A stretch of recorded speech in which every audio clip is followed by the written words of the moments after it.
السلام علیکم ورحمۃ اللہ وبرکاتہ۔ الحمد للہ کفا وسلام علی عبادہ الذین اصطفیٰ، اما بعد۔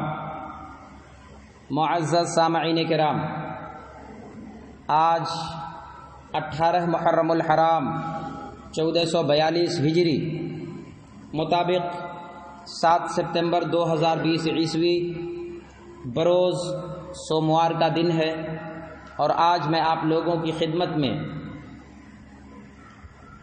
سنن ابی داؤد کی حدیث نمبر 7 سے لے کر کے 13 تک 7 حدیثوں کا خلاصہ اور نچوڑ پیش کرنے کی سعادت حاصل کرنے جا رہا ہوں۔ امام ابو داؤد رحمہ اللہ نے ان 7 حدیثوں کو اپنی مشہور کتاب کے سنن ابی داؤد کتاب الطہارہ باب کراہیتی استقبال القبلۃ عند قضاء الحاجۃ کے تحت لے کر کے آئے ہیں، جس کا مطلب ہے کہ قضاء حاجت کے وقت قبلہ رخ ہونا مکروہ ہے۔ پہلی روایت جو میں آپ کے سامنے پیش کرنے جا رہا ہوں، اس روایت کے جو راوی ہیں، جو صحابی ہیں، وہ سلمان فارسی رضی اللہ عنہ ہیں۔ حضرت سلمان فارسی رضی اللہ عنہ کے تعلق سے کچھ معلومات میں آپ کو بتا دوں۔ یہ سلمان فارسی زمانے جاہلیت میں مجوسی تھے، مجوسی خاندان سے ان کا تعلق تھا، اور ان کا مجوسی نام مابا تھا۔ ان کی پیدائش سن 568 عیسوی میں ایران کے مشہور صوبہ فارس کے ایک علاقے کازرون میں ان کی پیدائش ہوئی۔ پھر جب اسلام لائے تو ان کا نام سلمان رکھا گیا، اور 88 یا 89 سال کی عمر میں سن 657 عیسوی میں مدائن کے اندر ان کا انتقال ہوا۔ مدائن یہ بغداد سے تھوڑے فاصلے پر جنوب کی طرف، یعنی دکن سمت دریائے دجلہ کے کنارے واقع ہے۔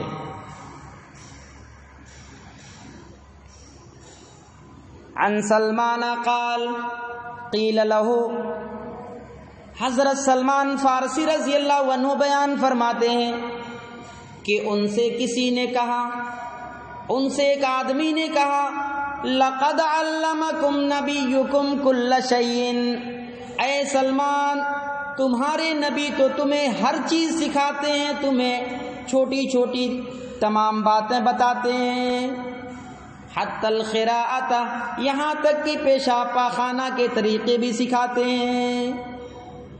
القراءۃ کا جو یہ لفظ ہے، اس کا مطلب ہوتا ہے القعود لقضاء الحاجۃ، یعنی قضاء حاجت کے وقت، پیشاب پاخانے کے وقت بیٹھنے کا طریقہ کیسے بیٹھا جائے۔ اللہ کے نبی پیشاب پاخانے کے وقت کیسے بیٹھا جائے، یہ طریقہ بھی اللہ کے نبی سکھاتے تھے۔ قال اجل، حضرت سلمان فارسی نے اس آدمی سے کہا، ہاں کیوں نہیں، ہمارے نبی تو ہمیں ہر بات بتاتے ہیں۔ لقد نہانا صلی اللہ علیہ وسلم ان نستقبل القبلۃ بغائط او بول، حضرت سلمان فارسی نے کہا، ہمارے نبی نے ہمیں پیشاب کرتے وقت یا پاخانہ کرتے وقت قبلہ رخ ہونے سے بھی ہمیں منع فرمایا ہے۔ اللہ کے نبی نے ہمیں قبلہ رخ ہو کر کے پیشاب پاخانہ کرنے سے منع فرمایا ہے۔ وَأَلَّا نَسْتَنْجِيَ بِالْيَمِينِ، اور ہمارے نبی نے ہمیں داہنے ہاتھ سے استنجا کرنے سے منع فرمایا ہے۔ وَأَلَّا يَسْتَنْجِيَ أَحَدُنَا بِأَقَلَّ مِنْ 3 أَحْجَارٍ، اور ہمارے نبی نے ہمیں 3 پتھر یا 3 ڈھیلے سے کم کے ساتھ استنجا کرنے سے منع فرمایا ہے۔ او نستنجی برجیع او عظم، ہمارے نبی نے ہمیں گوبر یا ہڈی سے استنجا کرنے سے منع فرمایا ہے۔ آپ اس حدیث کو سامنے رکھیں، اور ساتھ ہی ساتھ ایک دوسری حدیث آپ ملاحظہ فرمائیں، جسے حضرت ابو ہریرہ رضی اللہ عنہ نے روایت کیا ہے۔ حضرت ابو ہریرہ کوئی محتاج تعارف نہیں ہے، ایک معروف اور مشہور شخصیت ہے۔ حضرت ابو ہریرہ کے بارے میں بس اتنا ہی میں آپ کو بتا دوں کہ یہ وہ صحابی ہیں جنہوں نے اللہ کے نبی کی سب سے زیادہ حدیثیں امت تک پہنچائی ہیں۔ حضرت ابو ہریرہ رضی اللہ عنہ کی پیدائش سن 604 عیسوی میں سعودی عرب کے ایک مشہور صوبہ الباحہ علاقے کے اندر ہوا، اور 73 یا 74 سال کی عمر میں حضرت ابو ہریرہ رضی اللہ عنہ کی وفات ہوئی۔ سن 678 عیسوی میں وادی عقیق مدینہ منورہ کے اندر اور بقیع قبرستان کے اندر ان کو دفن کیا گیا۔ عن ابی ہریرہ قال قال رسول اللہ صلی اللہ علیہ وسلم، حضرت ابو ہریرہ رضی اللہ عنہ اس حدیث کی روایت کرنے والے صحابی ہیں، کہتے ہیں کہ اللہ کے نبی نے فرمایا انما انا لکم بمنزلۃ الوالد، یقیناً میں تم لوگوں کے لیے ایک باپ کی طرح سے ہوں، میں تم لوگوں کے لیے ایک والد کے مانند ہوں۔ اعلمکم، میں تم لوگوں کو سکھاتا ہوں، میں تمہیں قرآن سکھاتا ہوں، تمہیں حدیث سکھاتا ہوں، تمہیں شریعت سکھاتا ہوں، تمہیں تمہاری زندگی گزارنے کے طور طریقے سکھاتا ہوں۔ فَإِذَا أَتَى أَحَدُكُمُ الْغَائِطَ، جب تم میں سے کوئی پیشاب پاخانے کے لیے آئے، فَلَا يَسْتَقْبِلِ الْقِبْلَةَ، تو قبلے کی طرف اپنے چہرے کو نہ کرے، وَلَا يَسْتَدْبِرْهَا، اور نہ اپنی پشت کو، اپنی پیٹھ کو قبلے کی طرف کرے، وَلَا يَسْتَتِبْ بِيَمِينِهِ، اور اپنے داہنے ہاتھ سے استنجا بھی نہ کرے، وَكَانَ يَأْمُرُ بِثَلَاثَةِ أَحْجَارٍ، اور اللہ کے نبی نے حکم دیا کہ 3 پتھر یا 3 ڈھیلوں کے ساتھ استنجا کرے، وَيَنْهَى عَنِ الرَّوْثِ وَالرِّمَّةِ، اور اللہ کے نبی نے منع کیا کہ ہڈی اور گوبر سے استنجا نہ کرے۔ ایک اور حدیث حضرت ابو ایوب انصاری رضی اللہ عنہ کے حوالے سے میں آپ کے سامنے پیش کرتا ہوں۔ حضرت ابو ایوب انصاری رضی اللہ عنہ یہ بھی کوئی محتاج تعارف نہیں ہے، میزبان رسول ہیں۔ اللہ کے نبی جب مدینہ پہنچے ہجرت کر کے تو انہی کے یہاں اللہ کے نبی نے قیام کیا تھا، یہ وہ صحابی ہیں۔ حضرت ابو ایوب انصاری رضی اللہ عنہ کی پیدائش سن 576 عیسوی میں مدینہ منورہ کے اندر ہوئی، اور آپ کی وفات، آپ کا انتقال 97 یا 98 سال کی عمر میں سن 674 عیسوی میں ہوا قسطنطنیہ کے اندر۔ قسطنطنیہ کے اندر ایک جنگ میں آپ کی شہادت ہوئی اور آپ کو وہیں دفن کیا گیا۔ قسطنطنیہ یہ پرانا نام ہے، آج کل جو نیا نام اس جگہ کا ہے وہ استنبول ہے۔ یہ موجودہ ملک ترکی کا ایک مشہور جگہ ہے استنبول، وہیں آپ کی قبر ہے، اور آپ کی قبر کے بغل میں ایک معروف مسجد ہے جس کا نام ایوب سلطان مسجد ہے، اسی مسجد کے بغل میں آپ کی قبر ہے۔ تو حضرت ابو ایوب انصاری رضی اللہ عنہ کے حوالے سے جو یہ حدیث ہے میں آپ کے سامنے پیش کرتا ہوں۔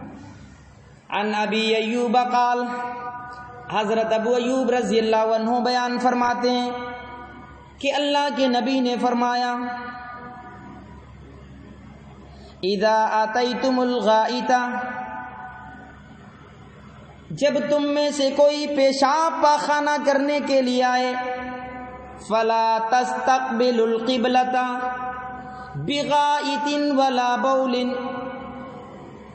تو وہ قبلے کی طرف منہ کر کے نہ بیٹھے، چاہے وہ پیشاب کر رہا ہو یا پاخانہ کر رہا ہو، قبلے کی طرف منہ کر کے نہ بیٹھے۔ ولیکن شرقوا او غربوا، وہ مشرق کی طرف یا مغرب کی طرف منہ کر کے بیٹھے، وہ پورب کی طرف یا پچھم کی طرف منہ کر کے بیٹھے، قبلے کی طرف منہ کر کے نہ بیٹھے۔ فقدمنا الشام، حضرت ابو ایوب انصاری کہتے ہیں جب ہم ملک شام گئے، ملک شام کا جب ہم نے دورہ کیا، فوجدنا مراحیض قد بنیت قبل القبلۃ، تو ہم نے وہاں کی ٹوائلٹ کو، ہم نے ملک شام کے اندر ٹوائلٹ کو دیکھا کہ وہ قبلے کی طرف منہ کر کے بنائے تھے۔ ملک شام کے جو ٹوائلٹ اور باتھ روم تھے ان کا رخ قبلے کی طرف تھا، خانہ کعبہ کی طرف تھا۔ فَكُنَّا نَنْحَرِفُ عَنْهَا، تو حضرت ابو ایوب انصاری کہتے ہیں کہ جب ہم قضائے حاجت کے لیے جایا کرتے تھے تو قبلے سے تھوڑا منہ پھیر لیا کرتے تھے، وَنَسْتَغْفِرُ اللَّهَ، اور جب ہم قضائے حاجت سے فارغ ہوتے تھے تو ہم اللہ تعالیٰ سے استغفار کر لیا کرتے تھے۔ یہ 3 حدیثیں میں نے آپ کے سامنے رکھی ہیں۔ ان 3 حدیثوں کا جو نچوڑ ہے، جو خلاصہ ہے، وہ یہ جو باتیں ہمیں معلوم ہوئی 3 حدیثوں سے، وہ یہ کہ بول و براز کے وقت، پیشاب پاخانہ کے وقت عمدن یعنی جان بوجھ کر کے قبلے کی طرف اپنا منہ یا اپنی پشت اپنا پیٹھ کر کے نہ بیٹھا جائے، ایسا کرنا ناجائز ہے۔ اگر چھوٹے بچے ہیں تو چھوٹے بچے چونکہ ابھی شریعت کے مکلف تو ہیں نہیں، غیر مکلف ہیں، لیکن ان کے جو والدین ہیں، ان کے جو سرپرست ہیں، ان کی یہ ذمہ داری ہے کہ وہ اس مسئلے کا خیال رکھیں، یعنی اپنے بال بچوں کو جب پیشاب پاخانے کے لیے لے کر کے جائیں تو قبلے کا احترام باقی رکھیں۔ دوسری بات یہ معلوم ہوئی کہ استنجا میں 3 ڈھیلے یا 3 پتھر سے کم کے ساتھ استنجا نہ کریں۔ اگر پانی نہیں ملتا ہے تو پانی نہ ملنے کی صورت میں آپ کو رخصت ہے، آپ کو اجازت دی گئی کہ آپ ڈھیلا سے اور پتھر سے آپ استنجا کر سکتے ہیں، لیکن 3 سے کم نہیں ہونا چاہیے، کم سے کم 3 پتھر یا 3 ڈھیلا۔ اگر پتھر اور ڈھیلا بھی نہیں ملتا تو کیا کریں؟ کپڑے سے بھی استنجا آپ کر سکتے ہیں۔ کپڑا بھی نہیں ہے، ٹیشو پیپر اگر آپ کے پاس ہے، آپ ٹیشو پیپر سے بھی آپ استنجا کر سکتے ہیں، مگر یاد رکھیں 3 کپڑے اور 3 ٹیشو پیپر ہونا چاہیے۔ اگر کپڑا بڑا ہے یا ٹیشو پیپر بڑا ہے تو اس کو 3 ٹکڑوں میں تقسیم کر کے ان 3 ٹکڑوں سے استنجا کرنا چاہیے۔ یہ دوسری بات معلوم ہوئی۔ تیسری بات جو ہمیں ان حدیثوں سے معلوم ہوئی وہ یہ کہ استنجا کے لیے اپنے داہنے ہاتھ کا استعمال نہ کریں۔ آپ جب پیشاب کریں، پیشاب کرنے کے بعد اس کو جب آپ دھلیں تو اپنے داہنے ہاتھ سے نہیں، اپنے بائیں ہاتھ سے دھلیں۔ داہنے ہاتھ سے دھلنا یہ جائز نہیں ہے۔ چوتھی بات جو معلوم ہوئی وہ یہ کہ گوبر اور پلید چیزوں سے، گوبر اور اس جیسی اور ناپاک جو چیزیں، ان سے استنجا نہیں کیا جائے گا، ان سے طہارت حاصل نہیں کی جائے گی۔ اور جو ہڈی ہے، ہڈی سے بھی استنجا نہیں کیا جائے گا، کیونکہ ہڈی یہ ہمارے بھائیوں کا، ہمارے مومن بھائی جو جنات ہیں، یہ جناتوں کی خوراک ہے، اس لیے ہڈی سے اللہ کے نبی نے استنجا کرنے سے منع فرمایا۔ اور ایک بات اور جو معلوم ہوئی وہ یہ کہ اللہ کے رسول صلی اللہ علیہ وسلم امت کے لیے روحانی باپ اور آپ کی جو ازواج مطہرات ہیں وہ امت کی ماؤں کا درجہ اور مقام رکھتی ہیں۔ ان حدیثوں سے یہ بات معلوم ہوئی کہ گھر کے جو ذمہ دار ہیں، جو والدین ہیں، ان کے لیے ضروری ہے کہ وہ اپنی اولاد کی زندگی میں پیش آنے والے تمام مسائل سے، بالخصوص دینی امور سے، ہم انہیں آراستہ اور پیراستہ کریں۔ جو مخصوص مسائل ہیں ہم اپنے بچوں کو سمجھائیں، باپ اپنے بچوں کو سمجھائیں اور مائیں اپنی بیٹیوں کو سمجھائیں، دین کی تعلیم دیں، بول و براز کے طور طریقے سکھائیں۔ یہ ماں باپ کے اوپر یہ ذمہ داری ہے۔ اسی طریقے سے ایک اور بات جو معلوم ہوئی، حضرت ابو ایوب انصاری رضی اللہ عنہ کی جو حدیث تھی کہ تم میں سے جب کوئی بیٹھے پیشاب پاخانہ کے لیے تو قبلے کی طرف رخ کر کے نہ بیٹھے، بلکہ پورب اور پچھم کی طرف منہ کر کے بیٹھے، چونکہ مدینہ سے مکہ جنوب میں واقع ہے، مدینے سے مکہ جنوب میں واقع ہے، دکن سائیڈ میں، اور ان لوگوں کا قبلہ، مدینے والوں کا قبلہ دکن ہے، اس لیے دکن کی طرف منہ کر کے وہ انہیں بیٹھنے سے منع کیا گیا ہے۔ وہ پورب اور پچھم بیٹھ کر کے اپنی قضائے حاجت کو پوری کریں گے۔ لیکن جن علاقوں میں قبلہ پورب اور پچھم کی طرف ہے وہ پورب پچھم کی طرف منہ کر کے استنجا اور پیشاب وغیرہ پاخانہ وغیرہ نہیں کریں گے، وہ اتر اور دکن کی طرف منہ کر کے اپنی قضائے حاجت کو پوری کریں گے۔ یہ باتیں ہمیں ان حدیثوں سے معلوم ہوئی، یہ خلاصہ اور یہ نچوڑ ہے۔ آپ چاہے صحرا میں بیٹھیں، چاہے ٹوائلٹ اور بیت الخلاء کے اندر، کہیں بھی آپ اپنی قضائے حاجت پوری کریں تو آپ قبلے کا احترام باقی رکھیں، قبلے کی طرف چہرہ آپ کا نہیں ہونا چاہیے۔ یہی راجح قول ہے، علماء امت کا اس بات پر متفقہ فیصلہ ہے۔ اللہ رب العالمین سے دعا ہے کہ پروردگار عالم ہم تمام لوگوں کو اللہ کے نبی کی سکھائی ہوئی ان تمام باتوں پر عمل کرنے کی توفیق عنایت فرمائے۔ اللہ تعالی ہم تمام لوگوں کو ان باتوں کو اپنے گھر کے بچوں کو اور اپنے متعلقین کو، اپنے دوست و احباب کو یہ باتیں شیئر کرنے، فارورڈ کرنے، انہیں بھی سکھانے اور بتانے کے اللہ ہم سب کو توفیق نصیب فرمائے۔